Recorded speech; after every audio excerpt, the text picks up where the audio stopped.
You're listening to the Monocle Daily, first broadcast on the 11th of July, 2024 on Monocle Radio. Everyone holds their breath as an embattled President Biden wraps up the Nato summit with an extended press conference. President Macron puts stylo to papier after that election gamble. Brazil's Bolsonaro faces possible jail time after allegedly flogging state gifts. And are night owls wiser than early larks? I'm Vincent McAviney. The Monocle Daily starts now.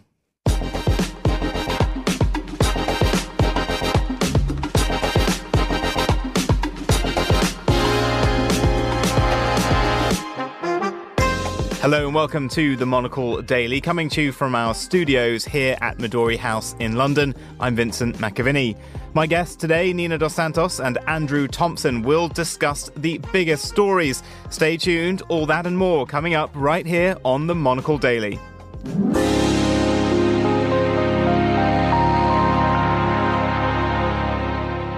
Well, this is the Monocle Daily. I'm Vincent McAviney. I'm pleased to say I'm joined today by Nina Dos Santos, international broadcast correspondent and the former CNN Europe editor, and by Andrew Thompson, Latin America specialist and Latin news contributor.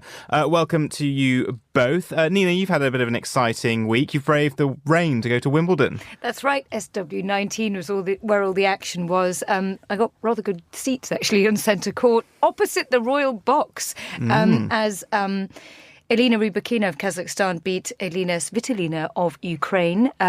But unfortunately, the big moment everybody was waiting for in the afternoon was Novak Djokovic playing, but his opponent had to pull out because of a hip injury, so he got a walk through. And so I sat through another few sets of mixed doubles, which wasn't quite what I went there for. But I've got to say, Rybakina was really impressive on court. And there was an actual royal in the royal box. There was, the Queen, and I got a good picture of her with my zoom lens from the other side of the court. I once spent 3 hours with Camilla. She was doing a tour of ITV and I had to produce in-house footage of it. And she was one of the smoothest operators I've ever seen. In terms of, I've been close to a couple of royals on events. Her and Harry are just absolute people. They really do know how to work, with very little, asking people what they do and stuff like that. She has a bit of a hoot, isn't she? That's right, but she didn't stay for the Novak Djokovic match when eventually it turned out he wasn't going to play. So she stayed for the women's singles, but not later on. I will tell you one other thing, though. She was sat right next to the Archbishop of Canterbury, Justin Welby, who with his wife sat through the entire day. In fact, when I left, he was still sitting there watching more tennis. So I didn't realise he was quite such a tennis hardcore aficionado as he is. He is sort of sitting next to the boss's wife, so he probably had to put in a good innings. And then when she left, he stayed. Well, there we go. Andrew, have you ever made it down to Wimbledon? Have you ever done the queue system? I did once. Actually, I won tickets in some sort of raffle, so it was quite smooth getting in. Mm-hmm. And I don't know very much about tennis, but I tried to look knowledgeable and see the various matches that were going on. Very good. Well, we are first today going to cross over to Washington, D.C. to speak to the usual presenter of this programme, Monocle's contributing editor, Andrew Mueller, who's attending the NATO 75th anniversary summit. Andrew, the summit wraps up in a few hours. I'm just seeing on the TV now President Biden is doing some sort of press event with President Zelensky. How has this final day gone so far? Well, the final day has mostly been, I guess, dominated by hushed anticipation. This is, of course, not Biden's first event, the one going on now of this summit. He gave quite a forceful opening speech, but everybody is waiting with proverbially bated breath for 6:30 Eastern time when Biden will be doing this solo Ask Me Anything press conference, which it is being widely suggested it could be the moment that decides whether or not he is the Democratic Party's candidate for the presidency. Yeah, as George Clooney wrote in his piece in the New York Times calling for a swap of candidates yesterday, that when the president appears on air, Democrats collectively hold their breath or turn down the volume. I mean, is this really now sort of last chance saloon for Biden? Because he's tripped up recently. He talked about Mexico, for instance, rather than Egypt being on the southern border of Israel. I think if it goes anywhere near as badly as the debate a couple of weeks ago, I think it's very hard to come back from that. We already have at least 10 House Democrats and one Democratic Senator, Peter Welch of Vermont, calling for Biden to stand aside. And that's just the House Democrats who are prepared to say so in public. Lord knows how many of them are muttering similar things in private. There's a certain, at least to me anyway, it strikes a certain amount of desperation emanating from the White House. The fact that they're gone with this excruciating line that this is Biden's big boy press conference. The man is 81 years old and president of the United States. He's not 7 and sort of gearing up for a clarinet recital on Parents' Evening. It's potentially an extremely big moment, and it has rather overshadowed this summit as a whole, I have to say. The whole point of this being NATO's 75th anniversary, etc., has become somewhat occluded. And what are we expecting from the sort of end communique? And will President Zelensky be leaving feeling elated or deflated? I think he'll be leaving feeling a little happier than he was when he left Vilnius last year, which, of course, Monocle was also at. Listeners may recall that there was a surprising and unusually public spat between Zelensky and NATO at the end of that. Zelensky used the word absurd to describe NATO's language about Ukraine's future in NATO. The communique this year does use the word irreversible when it talks about Ukraine's path to NATO, presenting this as a fait accompli, a thing that will happen. The thing that Zelensky still will not be happy about, because this is what he was not happy about last year, is that no firm timeline is given for this. There's nothing in the communique about Ukraine will be a member by certain date. It just says it is going to happen. It's possibly understandable enough that NATO can't be any more precise than that. It would be very, very difficult, for obvious reasons, to admit a member which is actually at war with a hostile nuclear-armed power. But I think Zelensky in the Ukrainian camp will be heartened by the word irreversible. Andrew Muller in Washington, D.C., thank you. Bringing our panel back in now. Nina, firstly, in terms of European security, has NATO sent enough of a forceful message to Vladimir Putin this week?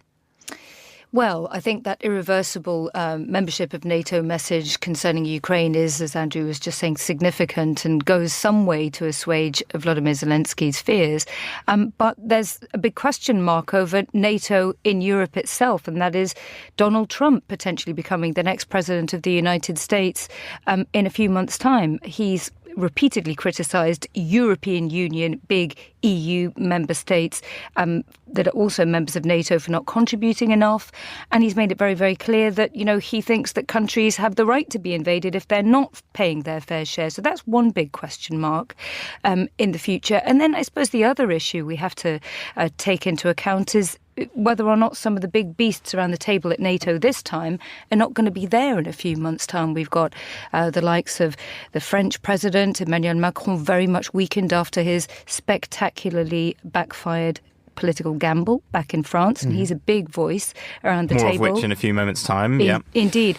And also we've got Ursula von der Leyen, who's going to be voted upon at the European Parliament, potentially for a second term at the European Commission, but she might lose that vote, and that might change as well.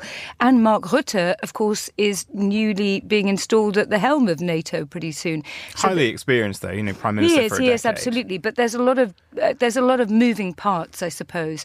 And so when it comes to this big fanfare of a sort of diamond jubilee of 75 years of NATO, what they really need to acknowledge is that geographically, the point of concern that NATO had is no longer East Germany. It is now effectively Ukraine.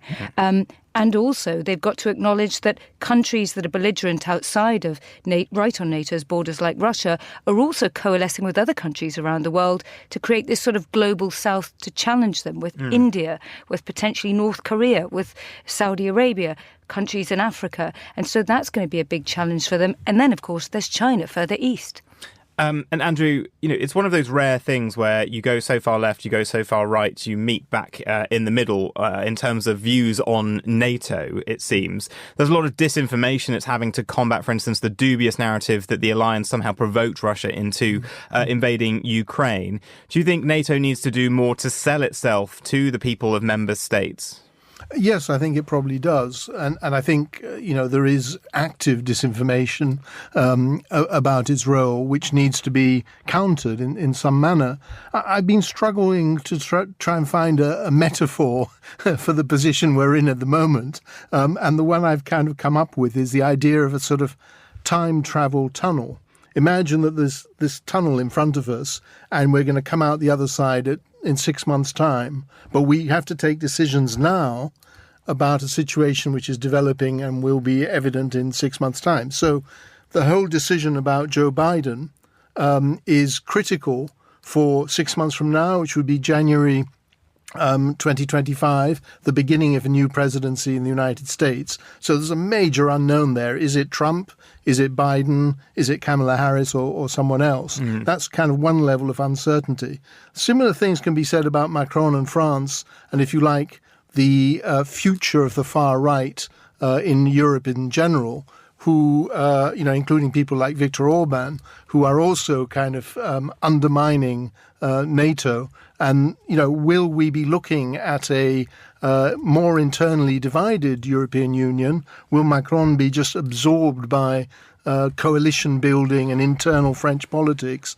And does that mean that, again, in 6 months' time, as we presume, there will be a lot more F-16s deployed in Ukraine? How's that going to impact the military situation on the ground? So I think we're at a pretty uncertain period. And Nina, popping into Andrew's DeLorean and taking it to 88 miles per hour to get 6 months from now, who do you think is the candidate who could be running against Trump that could win? There is reports today that the Biden campaign are now testing out Kamala Harris's polling when it comes to head with Donald Trump. She is out on the campaign at the moment. She's not actually at the NATO meeting. Is she the only person that can do this, or is someone else a better option? Well, as far as I understand, one of the big problems is obviously that, when they were fundraising with donors, the ticket was Biden-Harris. So obviously it makes sense to try and sound her out as replacing him, because so much of that financial firepower has been committed to her and him. Whereas if they were to get a new presidential candidate completely, say some of the other names that have been bandied about obviously include Gavin Newsom of California, Gretchen Whitmer. Some of them have said they it's a flat-out no so far. Obviously, that could involve some very difficult conversations with donors, and the money may not be forthcoming that's been pledged, or indeed can't be transferred. So that's one problem that they have. But I think that this is also a problem that's in the Democrats' own making, isn't it? Because when Kamala Harris was announced on the ticket as the running mate 4 years ago, she hasn't really been given the opportunity to make the most of her brief, or hasn't made the most of her portfolio herself. And essentially that means she doesn't have enough of a profile. And that people worry doubt about her eclipsing her boss, perhaps. And she's been kept too much in the shadows. Well, we still don't understand whether that is by virtue, design, by wish. But either way, the point is that this means that it's going to be very difficult to try and make her look like an extremely convincing figure straight away. And Donald Trump, of course, has leapt on that. We saw that video of him on his golf buggy making fun of her just last week. Preemptively, I think that was leaked. Now, another president under pressure currently attending the summit is France's Emmanuel Macron. He's kept a low profile since narrowly escaping defeat to the far-right National Rally in the second round of that snap parliamentary election. But Macron has finally now spoken to the French people in a rather old-fashioned way, putting stylo to papier with a letter in Le Parisien newspaper in which he asked for a broad coalition to be formed. In response, National Rally leader Marine Le Pen has accused Macron of presiding over an undignified circus. Andrew, firstly, what did you make of President Macron's letter? I suppose it's having made a big mistake, it's an attempt to recover lost ground. And in some ways, I can see the argument that things haven't turned out as catastrophically bad for Macron as had at one stage been imagined. Marine Le Pen does not have a majority in Congress. But whichever way you look at it, he's kind of caught because the numbers of the new National Assembly, no one has an overall majority, and there are no easy coalitions to be made. So it's basically the new Popular Front coalition with most seats, followed by a grouping of parties allied with Macron, followed by the far right of Marine Le Pen, with lots of other deputies dotted around. And therefore, it feels as if France might turn into the old Italy, which is eternal coalition government. And the government, prime ministers. Yeah. Eternally falling apart, people resigning, and various returns to elections, which I suppose we can't rule out somewhere down during the course of next year, which do not necessarily resolve the dilemma.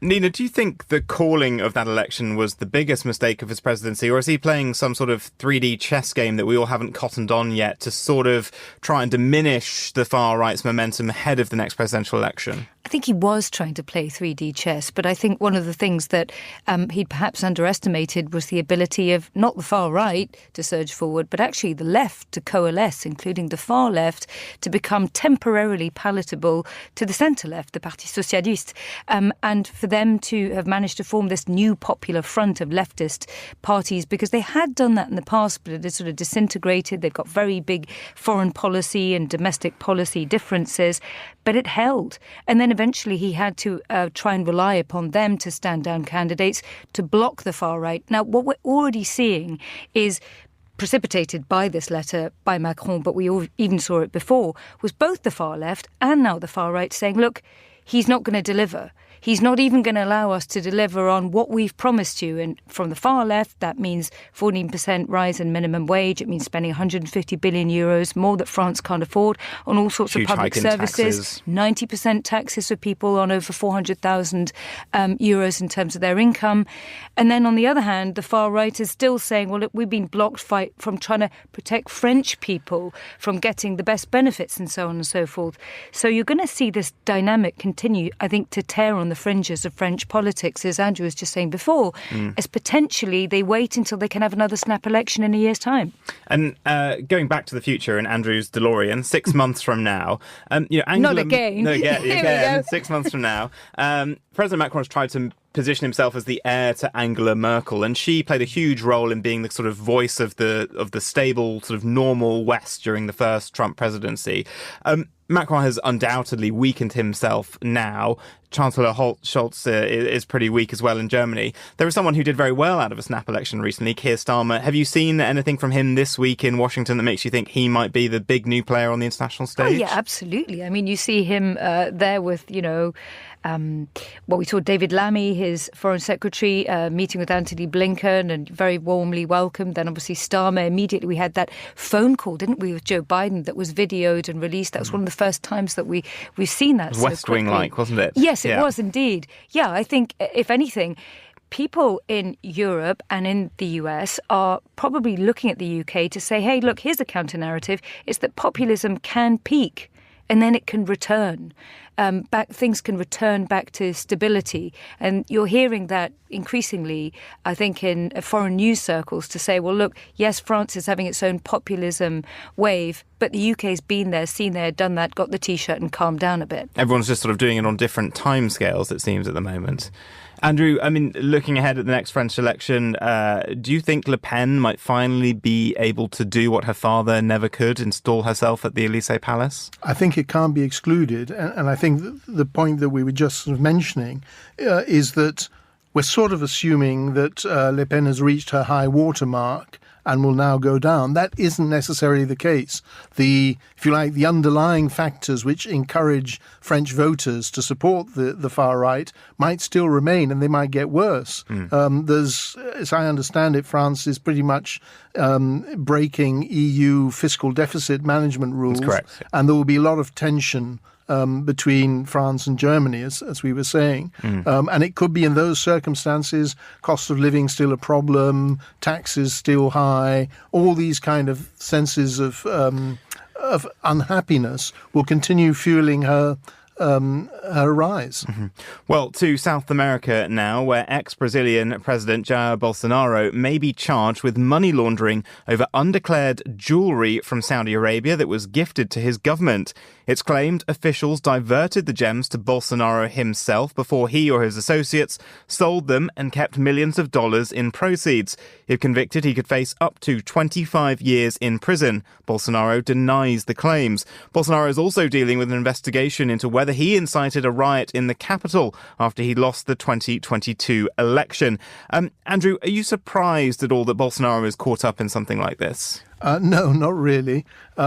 He's always had a rather sort of personal interpretation of what standards in government should be. And it seems he interpreted these Rolex watches and Patek Philippe watches that the Saudi Arabian government gave him as a personal gift, not a gift to the state of Brazil. And some of them were actually smuggled back into Brazil by officials who didn't declare them in customs. The situation Bolsonaro is not that unlike that of Donald Trump, who is his hero, in that he has maybe 6 or 7 major court cases against him. A significant difference, though, is that the Brazilian Supreme Court seems to be more proactive on these matters, and Brazilian law is more proactive than apparently US law. So in the US, we have Trump, who, as a convicted Supreme Court felon, justices he installed. He's also got limited immunity, but quite important immunity.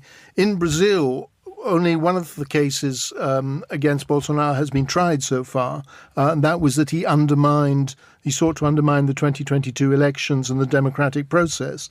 He's been banned from public office until 2030. So at one level, theoretically, he's down and out and he's kind of not in the political running. But the reality, and I think this may apply to other far-right movements, the reasons why people support him are still there. And in some ways, he's doing very well. They've just had a CPAC Brazil conference. With Javier Milei turning up as well from Argentina. Argentine president, one of the leading right-wing populists from Chile. And he still has quite strong appeal, and various people who've been sort of put forward as replacements, as leaders of the right or far right, are not really going anywhere. He's kind of saying, the team around him, we will continue agitating, and they will probably be, the next presidential elections are 2026. They will probably be looking to someone anointed by Bolsonaro and subject to his rule. But worth remembering as well that, returned President Lula, there was a time when he was investigated. He ended up incarcerated as well. And he's managed, everyone thought he was down and out, and he's now resumed the office of president. Yes. So it seems like it's not sort of a death sentence for Bolsonaro's political career. Yeah. And this may be a flippant comment, but in the case of Lula, Luis Inácio Lula da Silva, he may be... the next elections would be his fourth term in office, and we might be seeing Joe Biden-like issues about his ability to keep on ruling. Yeah. Nina, there have long been accusations Saudi Arabia tries to do this sort of scheme with foreign leaders, sort of accused to be a sort of pay-to-play scheme. We've seen it with Qatar as well. Yes, Qatar as well. What is the reasoning for this? Because, it's very easy to sort of detect that this has happened. So why do they do it? Well, these sort of first of all, Middle Eastern hospitality obviously involves, in many cases, gift giving. And remember that they don't have the same encumbrance of democracy because, if you're gifting some of these very luxurious presents to other nation states, in some cases, you might be gifting them to fellow royals of other countries in the Middle East. So there's a very different culture on gift giving. But the point is obviously you reject it if you're supposed to reject it if you're a foreign leader, right? Or you put it into the National Archive, which is what many other countries do. Silvio Berlusconi, for instance, used to famously give Rolex watches. I think we can say this now because he's passed on. It was very famous that he would frequently sort of gift from an because he was a rich entrepreneur, and he'd say, "Well, I'm just doing it from a personal capacity." But the point is, it's incumbent upon the leader of the country, as you were saying before, to handle it in a non-corrupt manner. I think, broadly speaking, it's exhausting for people in Brazil, isn't it? A country which has so much potential that the rest of the world is looking to as this sort of beacon of economic might in Latin America, which, frankly, it is. It's a huge economy with a huge population, huge potential, and just it seems to be caught between various leaders who themselves get caught in all of these different corruption cases, including, as you pointed out, Lula. Well, turning now to our final discussion item. Nina and Andrew, are you night owls or early larks? Nina? Look, it varies. Full disclosure, I studied biology at university and we used to have to do this experiment for 6 weeks. So we'd have to wake up every 20 minutes and take our temperature. And you're supposed to take your basal body temperature to find out whether or not... The point is if you're a late riser in the morning, your body temperature rises later. And if you're an early riser, your body temperature starts to rise because it's low when you're sleeping, right? Mm-hmm. And then it starts to rise earlier. Back then at university, no surprise, I was a very late riser. And then 22 years in broadcast made sure I had to work all manner of hours. And I'll do anything. It's fine. OK. Andrew, yourself? I'm afraid I'm in the waking up very, very early morning camp. Mm-hmm. And I do that not because of any personal preference, but writing about Latin America, which is behind us in clock time. Okay. And often writing for a US audience, which is 5 hours at least, depending on what time zone. You had to kind of write early UK time, and then it would be like, delivered as breakfast news to various I think consumers. We're all singing the same song here. I was a night owl famous for all-nighters at university, but then being a journalist leads to some very early alarm calls for breakfast TV. Well, new research from scientists at Imperial College London, your alma mater, Nina, I believe. Which is where I had to take my temperature. Yeah. Well, they have found that older adults who go to bed later have superior cognitive functions on a range of tests, while morning larks have the worst. Earlier, I spoke to Dr. Raha West, lead author and clinical research fellow, about her team's discovery. We found an association that if you are an evening type, you perform better on certain cognitive tasks compared to if you're a morning type in our study population. Like I said, I have to stress that our study population tend to be the older population where the average age of our participants in the study is 70.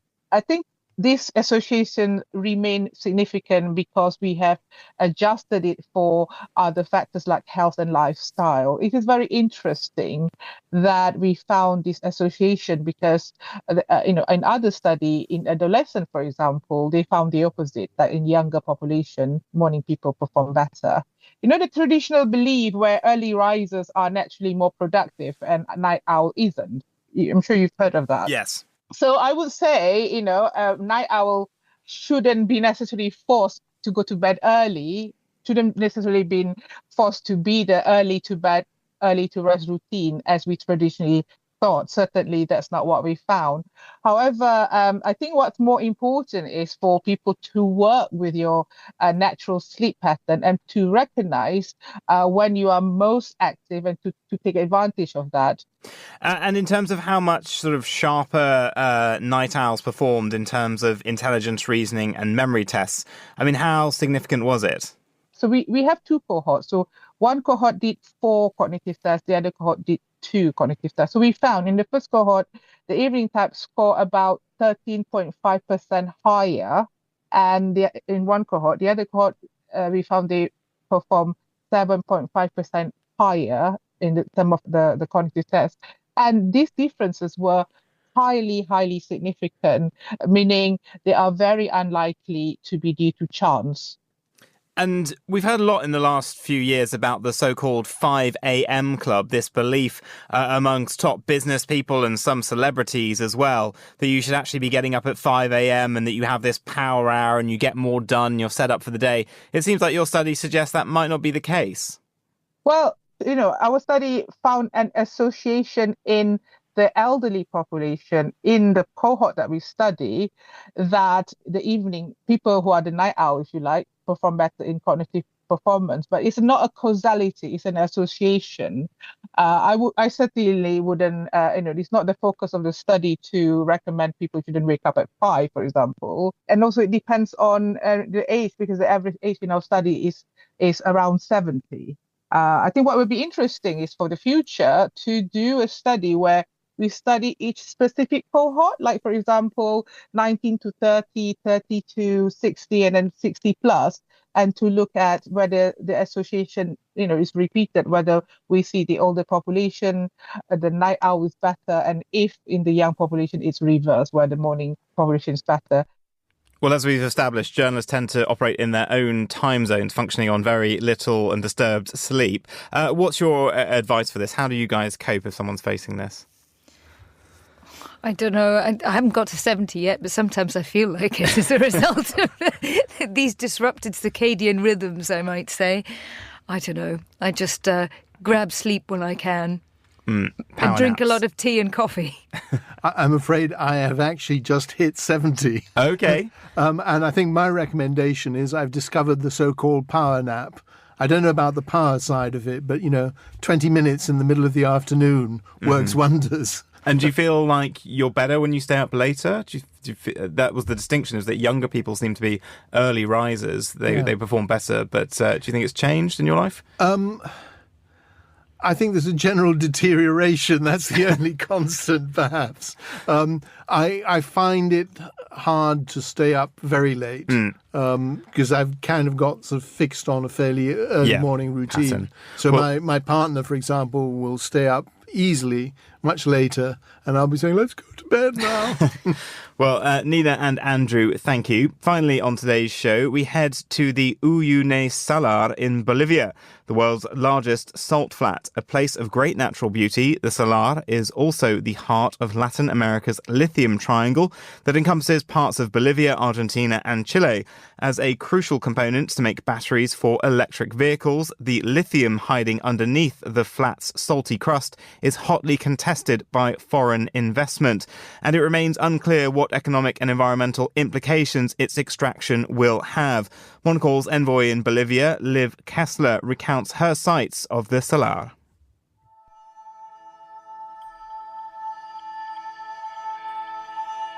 Uyuni, a small town in southwest Bolivia, is home to the world's largest salt flats, or salar.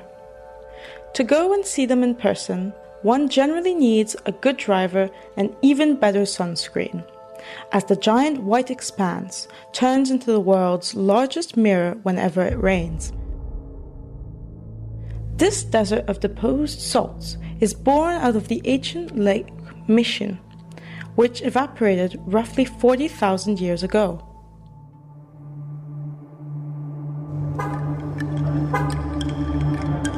"8 a.m. sharp, Johnny, my guide, picks me up in a rustic jeep. Big white boots are provided, along with a lunch, and off I go. Despite this early morning start, Johnny ferociously chews on coca leaves, making a big ball in his cheeks and emanating an oddly earthy smell coupled with vividly green spit. The leaves are chewed to alleviate the symptoms of altitude sickness. The salt flats average at about 3,650 meters above sea level. For reference, Switzerland's alpine retreat of Davos is a mere 1,560 meters. Unlike my guide Johnny, I do not chew on coca leaves, but diligently take a sriracha pill, basically a glorified aspirin and caffeine, every 8 hours without fail, otherwise subjecting myself to the intense dizziness, shortness of breath, and headaches.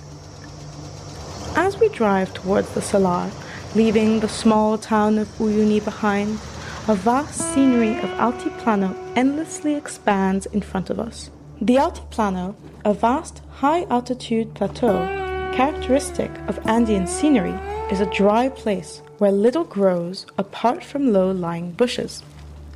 There is hardly human trace in sight. No electric poles, no ads for the nearest McDonald's, not even a gas station. The only occasional reminder that you have not been transported to the Jurassic Age is the road on which you drive, bumpy and a little uneven, as well as a far-off shack surrounded by a couple of llamas. Slowly, at first, traces of civilization reappear. The hotels on the edge of the Salar, a few gift shops, but almost as quickly as they appear, they disappear once again. Instead, the scenery is replaced by a vast whiteness covered in a few inches of water. It is as though someone had started slowly erasing a sketch, leaving only the faint etchings of something that once was on the canvas. This is the Uyuni Salt Flats. Back to the scenery. Trying to find the horizon is futile. The previous day's rain has turned the salt flats into a giant mirror, so that the mountains and clouds mingle into a single blue and white expanse. Bright white patches of sky dance amongst the ground. The only reference for space and dimension is the occasional other tourist and rare flamingos who have surprisingly chosen the inhospitable Salar as their home.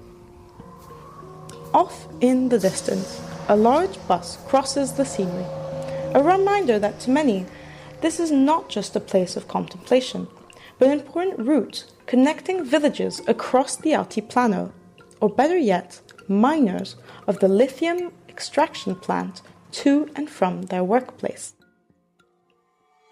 The Salar is far from simply being a place of great natural beauty, a home to flamingos and eerie, enormous, dog-shaped salt sculptures. The Salar has always been a contentious political space, particularly as it is one of the world's largest lithium reserves at the heart of the lithium triangle that covers Chile, Bolivia, and Argentina. Under the 2-meter salt crust lies a lithium-rich brine, potentially holding upwards of 20% of the world's lithium reserves, though it has remained largely unexploited due to the technical difficulties associated with the extraction of lithium. This might soon change. The recent race to electrification and lithium being a key component of electric batteries has attracted Chinese and American investment. My day would continue in this absurdly beautiful context, a world rich in colors and spaces. The sun having set in an otherworldly dance of orange, pink, and red, I was hardly surprised when lightning started brewing in a faraway corner of the tableau. Though a dazzling picture, it's hard to watch without thinking of lithium brine that lies beneath. Beyond the international rush to electrify, there is a question of national politics. If the 21st century gold, as it has been dubbed, were to be extracted, this would prove an undeniable material advantage to those who manage to secure it. Bolivia remains one of the poorest countries in Latin America. Though Morales-era policy sought to reduce the inequality gap, many remain marginalized. There is little doubt that extraction in the lithium triangle would have monumental economic and environmental implications, possibly weakening a unique ecosystem or further concentrating the wealth in the hands of a privileged few. For Monocle Radio, I'm Liv Kessler. Well, that is all for this edition of the Monocle Daily. A big thank you to my panellists today, Andrew Thompson and Nina Dos Santos. Today's show was produced by Henry Rees-Sheridan and researched by Gunnar Gronlid and Sana Jumani. Our sound engineer was Lily Austin and Tamsin Howard provided editing assistance.